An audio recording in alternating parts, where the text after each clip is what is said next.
In this video I will make a router lift to use with my plunge router. I drill a hole in a block. Later I will insert there an insert nut. I use one side, one drawer guide, the small piece of board that I will use for the sled, and the block that I drilled before to mark the position for the hole in the front and in the back of the structure. The back is like the front, but I will insert a piece of copper pipe in the hole in the front.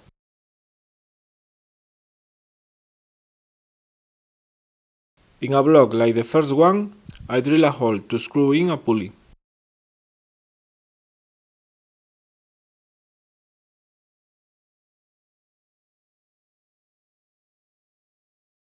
I insert an insert nut in the first block, and I glue and screw it to the small piece of board.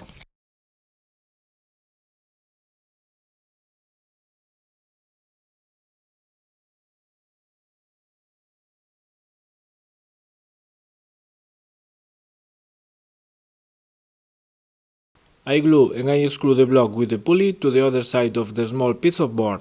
Notice that the insert nut and the pulley are looking to the same side. I don't align both blocks, because I need some room to put the screws. That way I will avoid that the insert nut gets out of the block when the screw rod is pulling it.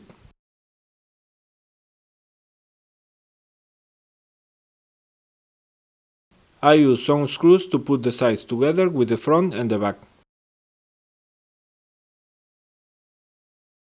I screwed the sled to the guides, and the guides to the sides. If you cannot screw the guides, you may need to dismantle the structure. Notice that when the sled is facing the front, the guides don't overhang the structure. I mark in the back piece the diameter inside the pulley groove. I mark where the sled touches the back, and I measure the distance from that face of the sled to the middle of the pulley groove. I draw the line that shows us where the sled touches the back, and from that line I measure a distance equal to the distance from the sled face to the middle of the pulley groove. I use that thin drill bit to drill 2 holes. And I make sure that the motorcycle brake cable can go through them. Using a bit with the same diameter of the cable jacket, I make 2 holes in the same place, but I only drill to a depth of about 5 mm. And I check that the jacket fits in the holes. I drill a hole in a small knob, and I make sure that the ball goes through it easily. With a smaller bit, I drill a hole in one side of another piece of board to make the crank handle. In the other side, I make a hole to put an insert nut. I insert the insert nut in the hole in the crank handle. I pass the bolt through the knob, and I screw it to the crank handle. Notice that I don't screw it in the same face where I inserted the nut. With some epoxy and a lock nut, everything will stay attached.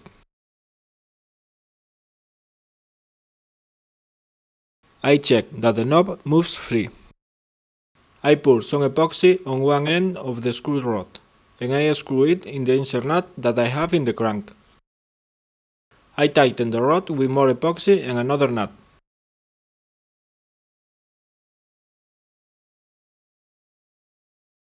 I screw another nut and a washer, and I use more epoxy to stick the nut in place. I put the piece of copper pipe into the hole in the front with some epoxy, and now the rod goes inside the piece of pipe. Now I put first a washer, and then a nut, but the truth is that I don't need that washer and that nut. I screw the nut while I screw the rod in the insert nut that I have in the block. I use some epoxy to stick the nut in place, but as I said before, I don't need that nut. This is the structure with the crank, the sled and the screw rod. The lock lever looking up will be a nuisance. I dismantle it and I remove the spring. Now I force the spring so that the long wire is not looking up, and I put the spring in place. I put the lever looking down, and I put the long wire in place. Finally, I make sure that it works. Now the lever won't disturb. With a very malleable wire, I catch the shape of the roller case.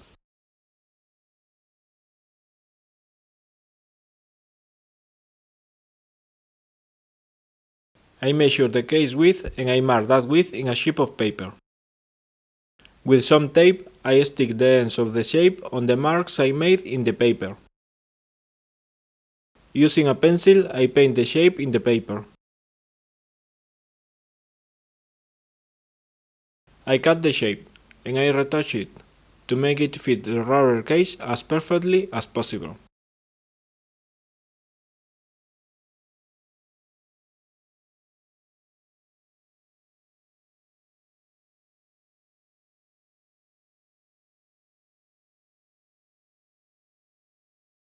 Now I draw that shape in a piece of plywood.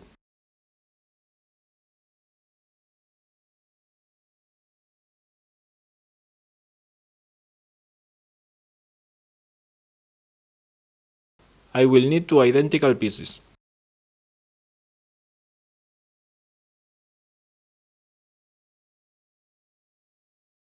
I cut both pieces using a jigsaw and a narrow jigsaw blade.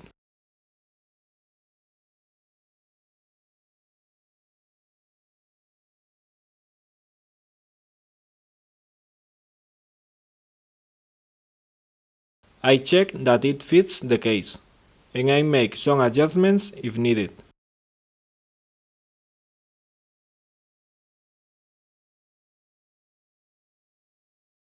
Now I can use that piece to retouch the drawing of the other piece before I cut it.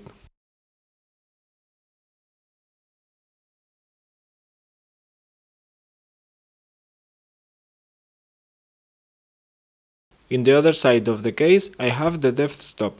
I draw the shape by hand and I cut it to make it fit.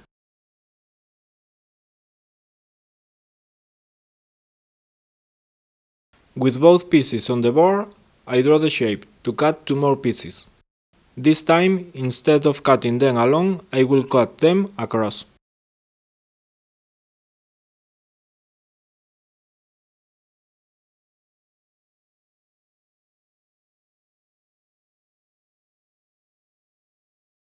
The jigsaw blade removes a lot of material, so I will better use a marquetry saw to cut it across. I clamp the first two pieces and I screw the other two to the first ones with some screws. I must remember to match the depth stop cuts.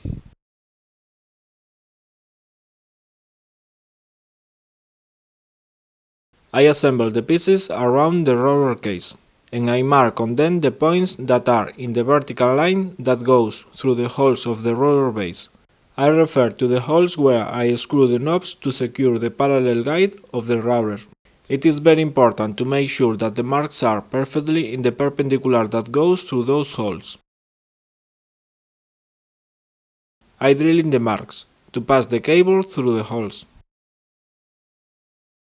and I drill a wider recess in the beginning of the holes to fit in the jackets.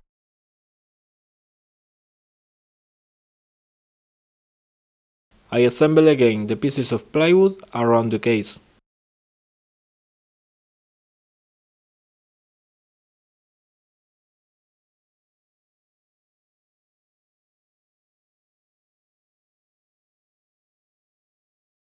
And now I use more screws.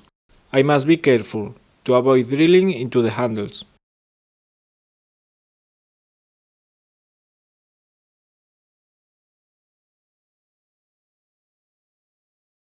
I dismantle the plastic base of the roller. I will use a couple of cable anchor bolts, like this one. I pass the cable through one of the holes in the base of the roller. I pass it through the hole in the pieces of plywood and through one of the jackets. Now I pass it through one of the holes in the back. I pass it through the pulley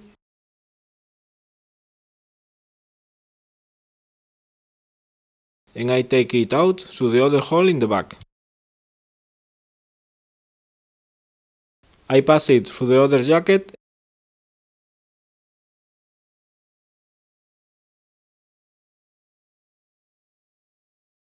and through the other hole in the pieces of plywood. Now I can insert all four ends of the jackets into their corresponding holes, and I take it out through the other hole in the base of the router. I pass one end of the cable through one of the cable launcher bolts, and I tighten it. I move the sled up to the back. I pass the other end of the cable through the other cable anchor bolt. I stretch the cable, and I tighten the anchor bolt as near the base as it is possible. In my first attempt, the cable stress raised the sled, so I put these reinforcements to avoid it. The springs of this router are very hard, nothing to do with the springs of my other routers.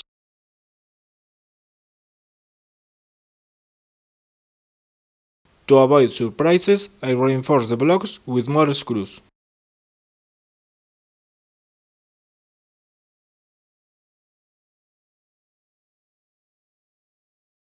The springs in this router are very hard, and they cause enough strain to deform the crank structure. I had to reinforce the structure with some pieces of plywood. One of the pieces is longer, so that I can screw it to the table. The sled always pulls the rod, so I don't need the washer and the nut inside the front. I removed them while the epoxy wasn't hardened, and I put them outside the front. Now I have two washers and two nuts between the front and the crank. That way there is more room between the crank and the front. So now the crank doesn't hit anything when I turn it. Besides that, I can take the rod off if something breaks.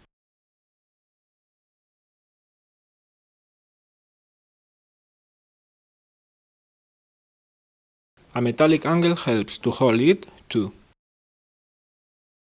In the middle of the table I have a crossbeam that it is perfect to screw the structure to it. The crank is now handy to use, and I still have plenty of place to install the router. After spraying some molybdenum lubricant to the columns, it moves smooth. Thanks for watching.